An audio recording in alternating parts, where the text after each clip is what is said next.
Isso, começando então, vou falar sobre aspectos epigenéticos dos estados emocionais, quer dizer, traduzindo isso, como os estados emocionais podem interferir, não é no DNA propriamente dito, mas em marcas que são colocadas no DNA, né, na verdade, que modificam essa expressão do DNA, como a conversa do DNA acontece, né? Então, eu quero começar dizendo que os nossos genes, o nosso DNA, ele é alterado pelas nossas experiências. Então, é como se nós, ao longo da nossa vida, tivéssemos um registro da nossa história, onde é muito importante, por exemplo, que tipo de alimento que eu comi a minha vida inteira, se eu bebi bebida alcoólica, se eu não bebi bebida alcoólica, as experiências emocionais, as experiências marcantes que eu tive durante a minha vida, tudo isso fica como que registrado nesse DNA. É como se nós pudéssemos contar uma história da nossa vida. Então, a gente que está acostumado a ter o DNA como um determinismo, como algo determinante, eu sou assim porque meu DNA me determina isso. Eu tenho depressão porque o meu DNA veio do meu pai ou da minha mãe, que era deprimida, etc. Então, isso começa a modificar um pouquinho, né? Então, a gente perde um pouquinho desse determinismo genético a partir do então, né? Então, a questão da adaptação, ela fica mais forte. Ou seja, de que forma o meu DNA se adapta para se manifestar da forma como eu sou, como eu determino, tá? Então, eu digo sempre que nós somos deixadores de marcas. Então, nas nossas experiências, nós marcamos o nosso DNA, então a gente escreve por cima dele, como por exemplo, colocando marcas químicas, como essa que está aqui, né? CH3, né? E isso a gente chama de epigenética. Epi porque está em cima, né? Epigenética. São marcas químicas que podem ser colocadas, por exemplo, no DNA. Então, ao longo da nossa vida, nós deixamos as nossas marcas. Então, além das rugas, além da gente ficar mais curvadinho, mais velhinho, a gente também adiciona no nosso DNA marcas, como por exemplo, marcas de metilação no nosso DNA, ou a gente pode deixar marcas nessas proteínas que empacotam o nosso DNA, né? E isso a gente vai acumulando, a gente vai moldando essas marcas ao longo da nossa vida, dependendo do estilo de vida que a gente tiver, tá? Então, as primeiras observações a esse respeito foram feitas num organismo chamado de Daphnia.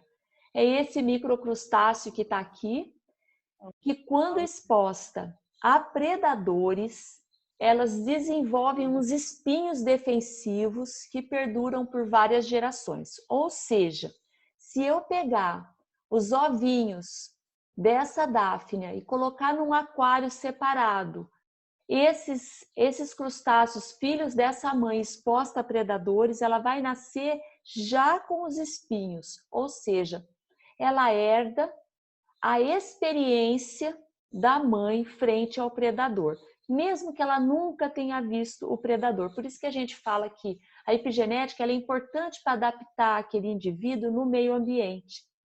Porque se o meio ambiente é perigoso, é uma forma da mãe Dáfnia prevenir seus filhos que aquele ambiente é adverso, é um ambiente ruim, perigoso para ele, tá? E a gente sempre pergunta, mas e isso acontece com humanos também? Acontece também. Então, a experiência, né, do inverno da fome da Segunda Guerra Mundial na Holanda, de 1944 a 1945, foi uma experiência drástica que mostrou que principalmente as gestantes, as mulheres que estavam grávidas, elas tiveram filhos com altas taxas de esquizofrenia. E isso aconteceu porque essas mulheres tiveram fome gestacional. Então, ao invés de elas se alimentarem com, sei lá, 2.300 calorias de alimentos, elas se alimentaram com 800 calorias aproximadamente. 800 a 1000, então muito aquém daquela necessidade que elas tinham. E o que se observou é que essas crianças nascidas do inverno da fome, eles tiveram também efeitos epigenéticos no cérebro. Mais tarde isso foi visto. Então, eles desenvolveram esquizofrenia e alterou também o desenvolvimento cerebral deles. E isso decorrente daquele estresse gestacional. 3 artigos bem interessantes mostraram também ao longo da história que a experiência de pessoas que sobreviveram ao Holocausto, elas tiveram filhos desses sobreviventes, né, que nasceram depois da guerra, que nunca viveram um campo de concentração, mas que tiveram marcas epigenéticas no receptor do cortisol, na região reguladora do receptor do cortisol. Então, só para explicar o que é isso, o cortisol é o hormônio do estresse, né, que regula o estresse. E essas pessoas que tiveram essas experiências estressantes na Segunda Guerra Mundial, lá nos campos de concentração, tiveram filhos com marcas químicas no receptor do cortisol. Ou seja, a experiência dos pais passou para os filhos e eles tiveram essas marcas químicas no nível do cérebro, tá? Então, quer dizer que ficou alterado o receptor do cortisol. Então, todo o sistema de estresse deles ficou alterado também. Outros 2 artigos, aqui os 3 artigos são de 2014, né? Um é com sobreviventes de genocídios, esse do meio, e o último com o genocídio dos Tutsi na Guerra de Ruanda. Também todos eles tiveram alteração epigenética ligada à desregulação do estresse pós-traumático, do efeito que os pais transmitiram para os filhos. Todos os 3 artigos. Mas para explicar mais ou menos o que é isso, vocês imaginem o que foi o estresse de guerra vivido pelo pessoal de Ruanda. Foi uma coisa assim pavorosa, onde grande parte da população sofreu todo tipo de violência. Todas as mulheres, independente da idade, praticamente todas elas sofreram violência sexual, física, crianças, de toda a ordem foi essa violência. Então as pessoas tiveram que abandonar suas casas com aquilo que tinham em mãos e tentar uma nova vida nos países vizinhos ou nos campos de refugiados. E essas crianças que nasceram nos campos de refugiados, né? E depois foram adotadas por famílias que depois eram europeias e tal, carregavam essa marca do estresse vivido, mesmo sem nunca ter experimentado o estresse da guerra vivido pelos pais. Então é interessante a gente ver que a experiência foi do pai, que a experiência foi da mãe, mas eles carregavam, assim como o crustáceozinho lá, a Dáfnia. Quem foi exposto ao predador foi a Dáfnia, mas os filhotes já nasceram com espinhos defensivos. Então, os filhos desses pais também já nasciam com uma desregulação no sistema de estresse deles. Então, para explicar o que é isso, né, tem um pouco de genética aqui, mas eu vou explicar de maneira bem simples. É como se esse risquinho aqui fosse o DNA do receptor do cortisol. Essa região aqui, a região reguladora, tá? Que regula a expressão desse gene, desse DNA, tá? E aumentando um pouquinho isso, a gente vê as letrinhas do DNA aqui, tá? Todo lugar onde está numerado é lugar sujeito a uma marca química, tá? Então, ampliando um pouquinho mais esse DNA, então todas as letrinhas do DNA, então a gente vê, né? A, C, T, C, C, tá vendo aqui, né? E dessa região em vermelho, especificamente, é uma região sujeita a essas marcas, que quando a pessoa tem um determinado estresse, nela, dependendo do tipo de estresse que ela tiver, essa marca colocada aqui em amarelinho, para mostrar para vocês, ela é colocada especificamente em cima do DNA. Então, é uma marca epigenética. Então, para explicar melhor o que é isso, por exemplo, se a pessoa tem uma marca química na posição 36, aí em vermelhinho, dá para enxergar, ela é mais sujeita à depressão. Se ela tem na posição 47, ela pode ser mais exposta à ideação suicida, por exemplo. Se ela foi relacionada com fome gestacional, na posição 35, é assim, mais ou menos assim, né? Para a gente entender como isso é complexo. Então, dependendo do tipo de trauma que a pessoa viveu, ela vai ter uma marca química diferente, numa posição diferente do DNA. Isso vai alterar todo o sistema de regulação de estresse dela. Então, isso altera, por exemplo, a posição da proteína reguladora para poder fazer esse gene estar expresso. Então, é bonito a gente ver como é que essa biologia do estresse funciona, porque cada marca é relacionada a um tipo de estresse. Então, tem gente, por exemplo, que tem a síndrome da fadiga crônica, relacionada a uma marca química específica no receptor do cortisol, no DNA. Tem gente que tem depressão, tem uma marca química específica que está relacionada ali. Estresse pós-traumático, como esses estresses de guerra, abandono na infância, fome pré-natal, suicídio, eventos adversos. Então, tudo isso fica marcado. E marcado em regiões diferentes. Então, o que vai depender essa marcação? Vai depender se o fato é um fato marcante, muito marcante para aquela pessoa. Então, vai depender da resiliência dela. Se ela aceita melhor aquele fato ou menos. E tem gente que é mais resiliente, tem gente que é menos. Idades específicas, por exemplo, estresse gestacional marca muito. Na primeira infância marca muito. Na velhice marca menos. E a continuidade da experiência. Então, quantas vezes a pessoa passou por aquela situação? Por exemplo, crianças que sofreram abusos, abuso sexual mesmo. Faz diferença a quantidade de vezes que aquele abuso ocorreu. Por isso que aqueles abusos que acontecem dentro das famílias são muito graves. Porque abuso pelo próprio pai ou pelo padrasto, né? Que tem repetição, acontece lá tantas vezes por semana, durante anos. Esse tipo de fato é um tipo de fato que fica muito marcado na história de vida daquela criança, tá?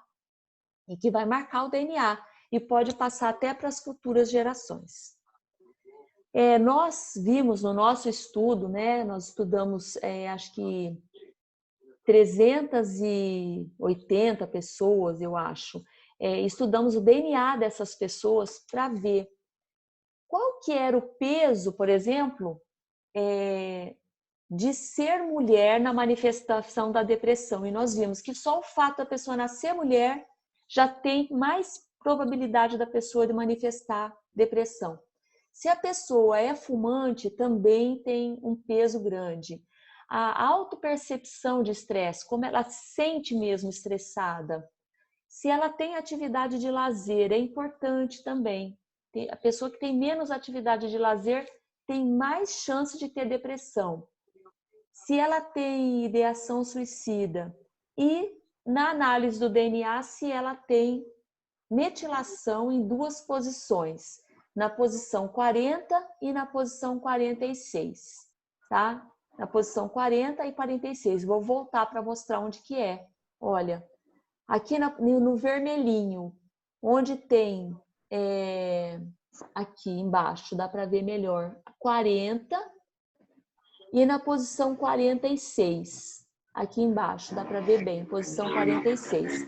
É onde a marca química se colocou, tá? Então, isso dá maior risco da pessoa ter depressão. Todas essas marcas nessas posições, além do fato da pessoa ser mulher, né? Incrível a questão feminina, né? O meu amigo Gustavo Turek, ele mora lá no Canadá e ele estuda a epigenética do suicídio. Então, as pessoas que cometem suicídio, ele vai lá, tira um pedacinho do cérebro na região do hipotálamo E aí ele vai para o laboratório, estuda e vê se tem marcas químicas em determinadas regiões. E ele viu que existe marca química relacionada com suicídio. Então é importante a gente conhecer isso, né? Porque qual é o estresse que deixa marcas e qual é o estresse que não deixa marcas? Então, para a gente estudar um pouquinho mais isso, né? Espero que todo mundo esteja entendendo. O estresse, ele pode ser de duas formas. Ele pode ser agudo, por exemplo, é um estresse que eu tenho porque eu faço uma entrevista de emprego daqui meia hora. Então, eu fico estressado, meu coração bate. Esse estresse, ele é normal. E tem também o estresse crônico, que é um estresse que acontece o tempo todo, que a pessoa tem tanto estresse por vários motivos, ou por carências emocionais, então esse estresse não se resolve. Relacionamentos dentro de casa que são problemáticos, problemas crônicos com dinheiro. Então, esse estresse é um estresse contínuo. A pessoa está sempre aflita porque está carente, porque se sente abandonado. Esse tipo de estresse é o estresse grave. Por quê? O estresse agudo, ele é uma coisa fisiológica, ele serve para nos proteger. Então, no momento de estresse, a pessoa manda uma mensagem aqui para esse amarelinho aqui que está no meio do cérebro, para a região do hipotálamo, que manda uma mensagem para a pituitária, que manda uma mensagem aqui em cima do rim para a suprarrenal ou adrenal, para produzir cortisol. Isso é normal. Aí o cortisol se liga lá no receptor do cortisol. Pessoal, se der para vocês fecharem o microfone, eu agradeço. Tem gente com o microfone aberto, aí atrapalha a transmissão, tá? Então, o cortisol, ele se liga lá no receptor do cortisol, que é produzido por aquele gene, né? Que eu mostrei que tem aquelas letrinhas que ficam com aquelas marcas. E aí, fala assim, agora regula, agora para de produzir cortisol. Isso é o estresse fisiológico. É tudo certinho, né? Esse estresse fisiológico, ele inibe a inflamação crônica. Ou seja, se nós estaremos mais inflamados ou menos inflamados. Então, esse estresse fisiológico natural do corpo, ele é anti-inflamatório. Enquanto que o estresse crônico, que é aquele estresse ruim que a gente tem o tempo todo, ele ativa a inflamação. Ativando a inflamação, eu aumento o meu risco de ter câncer, diminuo a minha imunidade, aumento o risco de doenças autoimunes, aumenta a obesidade e altera o meu ciclo circadiano. O que é o ciclo circadiano? É o meu ciclo de dia e noite. Ou seja, à noite eu tenho sono, de dia eu consigo trabalhar. Pessoa que tem alteração disso, fica o dia inteiro com sonolência e chega à noite e não consegue dormir bem, tá? Porque tem estresse crônico. Isso muita gente tem.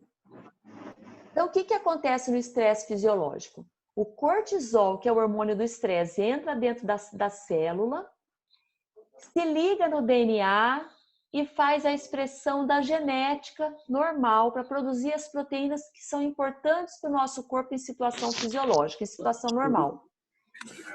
E inibe, ao mesmo tempo, um fator chamado NF-κB, que é pró-inflamatório. Então, eu vou inibir a inflamação. Isso na fisiologia normal. Quando eu tenho estresse crônico, esse amarelinho aqui, que é o NF-κB, ele fica liberado para produzir inflamação, então nós ficamos inflamados. E a inflamação está relacionada com um monte de doença, inclusive as doenças psiquiátricas. Bom, e qual é a solução para isso? A solução para isso é a gente aumentar o nosso espaço de afetividade, o nosso espaço amoroso. Ter mais amor. A gente inibe a nossa inflamação tendo mais amor. A gente regula o nosso receptor do cortisol tendo mais amor. Gente, eu vou pedir para quem está com o microfone aberto, por favor. Vamos lá. É a Pati. Pati, por favor. Desliga isso. Obrigada. Ah, melhorou muito. Obrigada, viu, querida? Vamos lá. Quem puder desligar o vídeo também é bom, porque aí diminui o peso aqui. Então, vou explicar como é que funciona esse negócio da afetividade mesmo, né?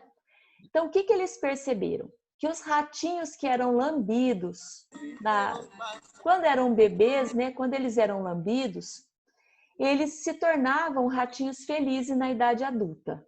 Quando eles eram abandonados na infância, eles se tornavam ratos agressivos.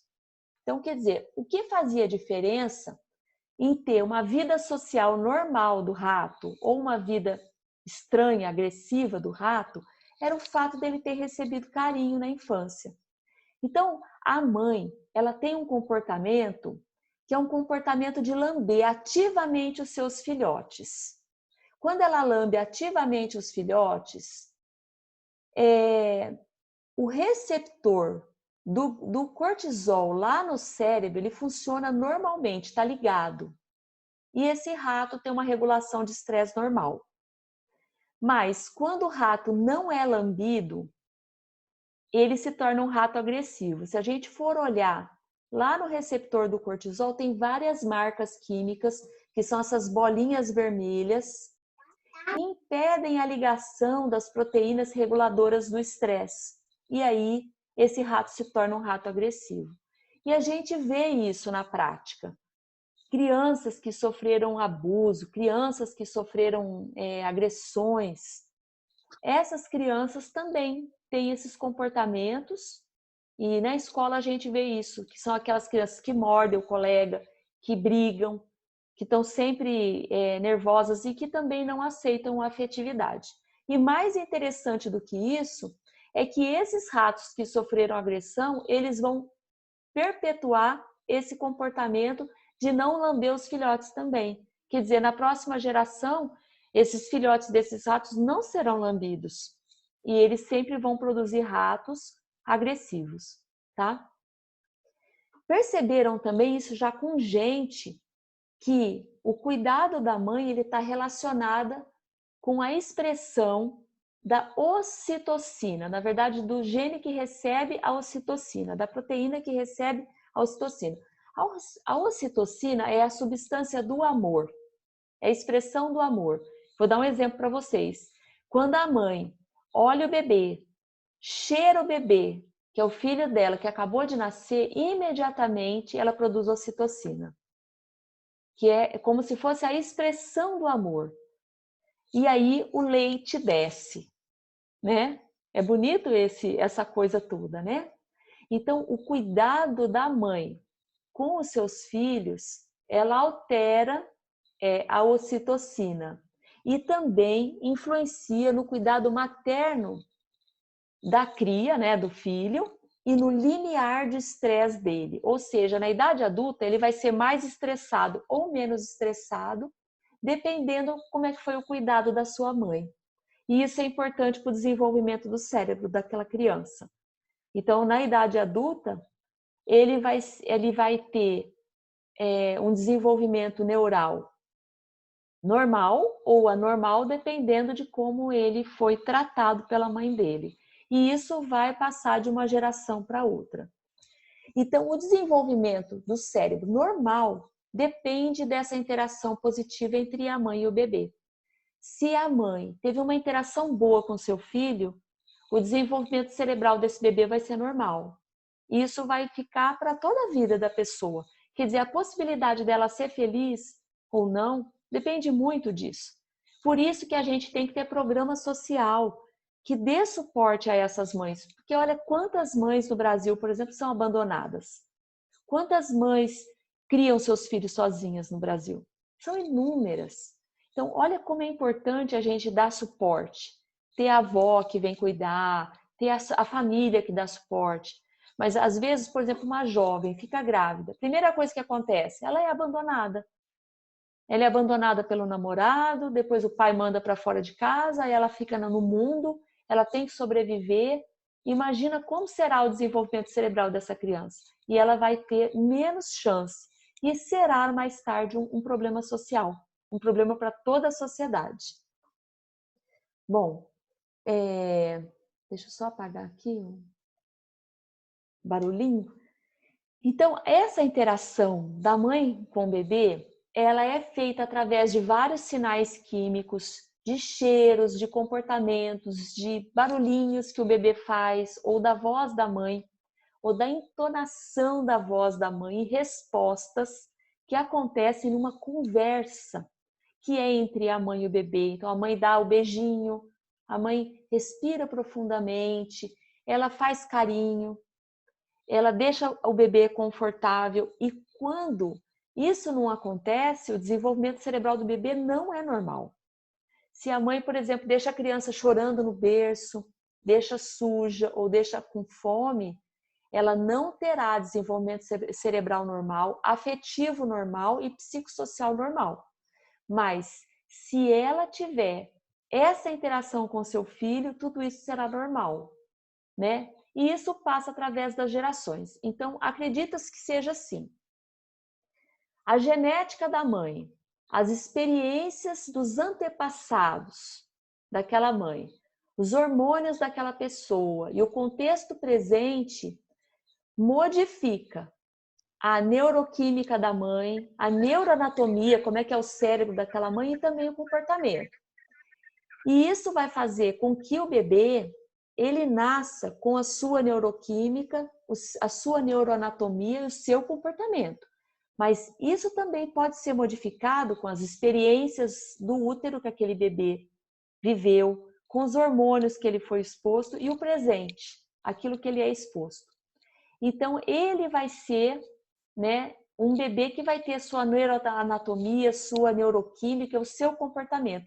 E quando ele for aquela criança, quando ele for adulto, ele vai se tornar como a sua mãe. Então, por isso que é importante, não é só a genética, mas também as experiências vividas. Como são importantes aquelas experiências? Porque isso é o que vai dar para a próxima geração aquele comportamento normal daquela família, né? Que vai passando de uma mãe para outra. Então, o estresse no início da vida, particularmente, ele é muito complicado, tá? Ele é muito ruim. Por quê? Porque a conectividade lá dentro do cérebro, ela fica diminuída, a conectividade entre a amígdala e o córtex, que é a região da testa, né, aqui do cérebro, aqui na frente, né, o córtex pré-frontal, que é a região do bom senso da pessoa, ela fica diminuída a conexão, aquela conversa entre a amígdala e o córtex. Ou seja, aquela conversa lá dentro do cérebro, ela fica alterada quando existe história de estresse, principalmente estresse no início da vida. E quem modula essa conversa normal é a ocitocina, que é o amor, é a expressão do amor, é a substância responsável pela manifestação do amor. Por isso que é tão importante o amor, principalmente no início da vida. E isso é uma coisa assim que é tão simples, né? Olha, quantas pessoas já falaram que o amor é importante, né? Inclusive Jesus falou que o amor era tão importante. Olha que coisa maravilhosa que é isso.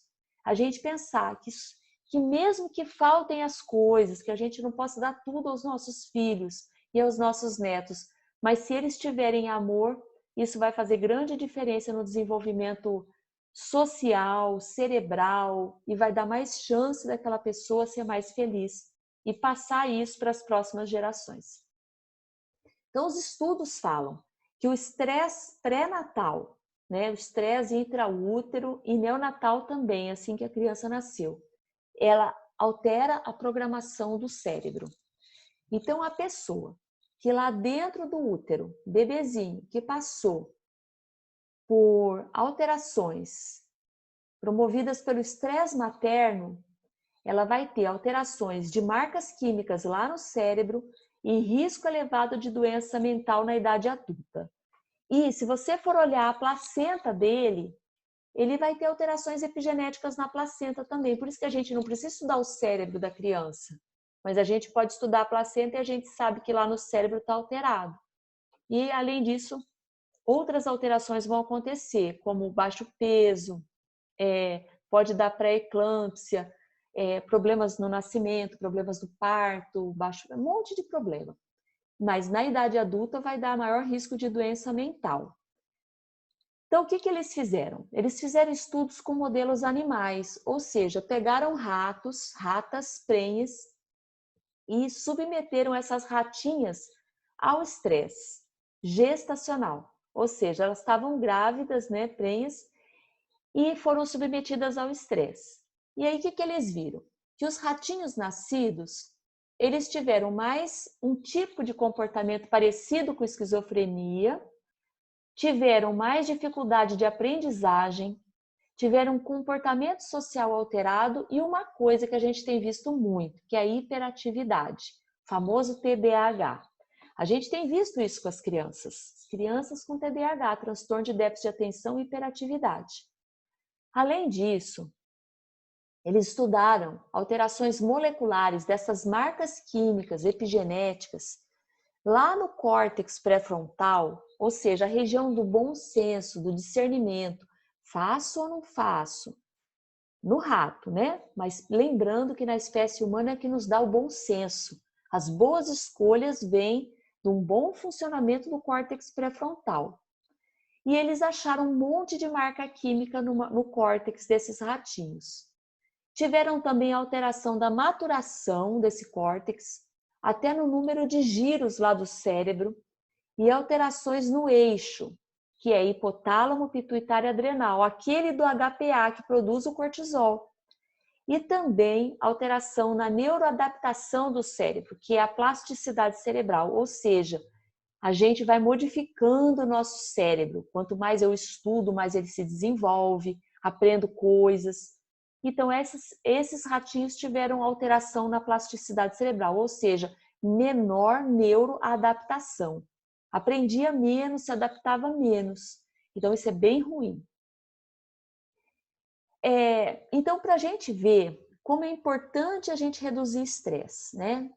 Então, tudo que eu falei aqui até agora foi de estresse e eu quero mostrar alguns programas que usaram redução de estresse para melhorar um desfecho. Então, tem um hospital, que é o hospital da Universidade de Massachusetts, nos Estados Unidos, que reduziu o estresse das pessoas através de meditação, é uma meditação não religiosa, chamada de atenção plena, ou mindfulness. Eles usaram esse tipo de meditação. E eles aplicaram dentro do programa deles várias coisas. Um é a escuta acolhedora e empática, ou seja, a atenção ao ouvir, a promoção da consciência do momento presente, que é viver o hoje, o aqui e agora, a aceitação da condição atual da pessoa sem nenhum julgamento, lembrando que eles estavam trabalhando com doentes terminais, com pessoas que não tinham mais esperança de cura daquelas doenças, inclusive câncer, e eles fizeram práticas de meditação e exercícios respiratórios. Então, isso foi interessante e eles perceberam um bom desfecho, quer dizer, essas pessoas elas tiveram um desfecho bom, viveram melhor. Tem um artigo publicado que fala que existe uma correlação direta entre o uso de algumas práticas de redução de estresse e alteração epigenética, tá? Então, quais as práticas que eles usaram? Olha só, aromaterapia, acupuntura, tai chi chuan, terapias bioenergéticas, yoga, até massagem, meditação, quiropraxia, até hipnose.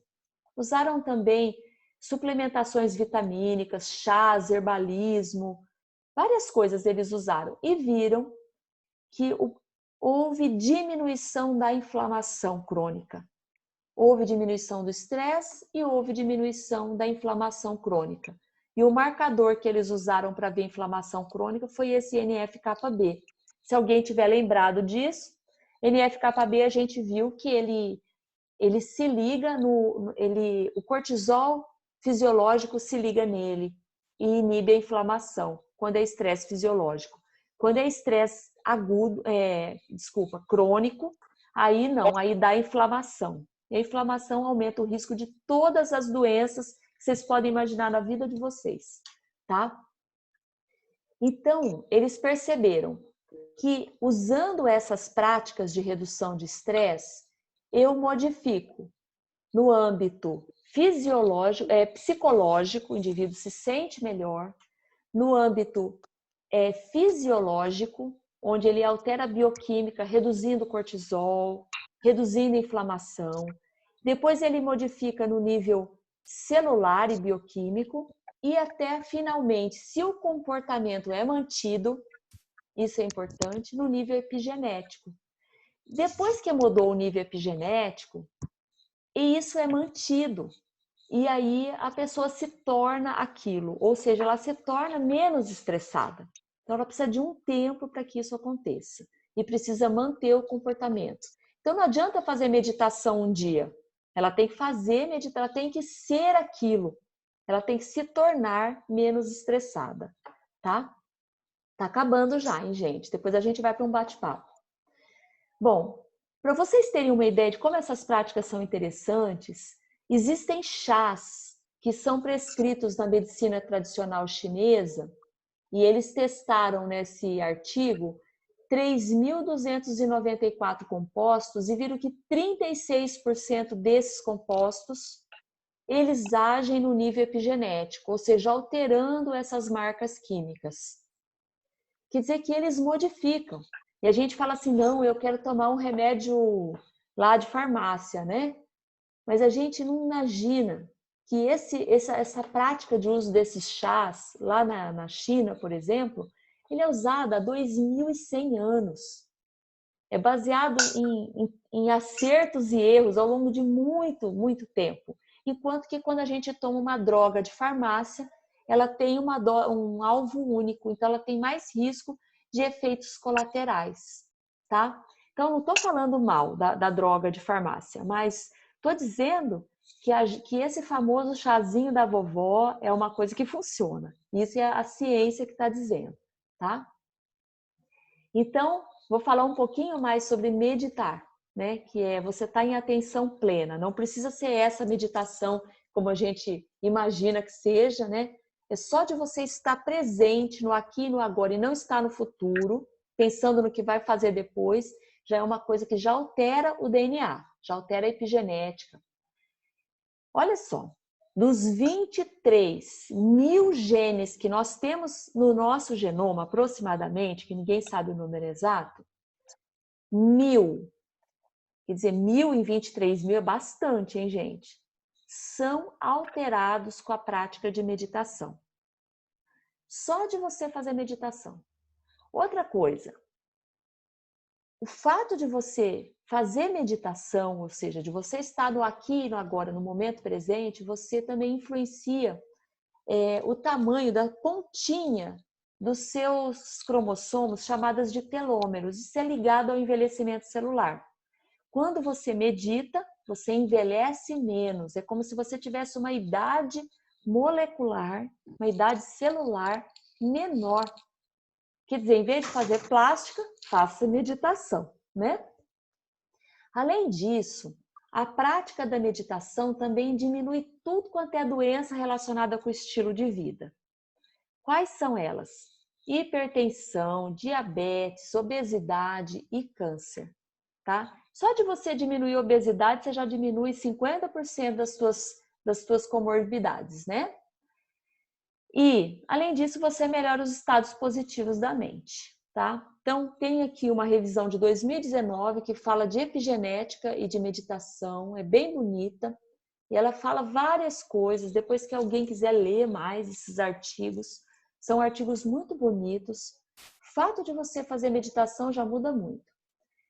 E tem práticas corporais como o famoso Qigong. Lembra do Qigong, Tai Chi Chuan, essas práticas corporais, né, que são práticas meditativas, porque são exercícios ultra lentos. Ele é tão difícil de fazer, yoga também. É tão difícil de você conseguir fazer o exercício que você tem que estar com a atenção toda. Tem uma maneira de virar a mão, uma maneira de fazer com o braço, que você realmente, você tem que estar ali naquele lugar. Se você fizer essas práticas todo dia, você tem uma ação anti-inflamatória e você altera a expressão de genes também, tá? Então, um dos genes alterados é o gene que faz novos vasos. Então, se você, por exemplo, tiver um infarto do miocárdio, né? E você fizer essas práticas, você faz vascularização novamente com mais facilidade, tá? Essas coisas de tudo complicado aqui vocês não precisam saber, mas estou explicando mais ou menos que isso altera muito na vida da gente. Então, em suma, né? Pensar bem faz bem.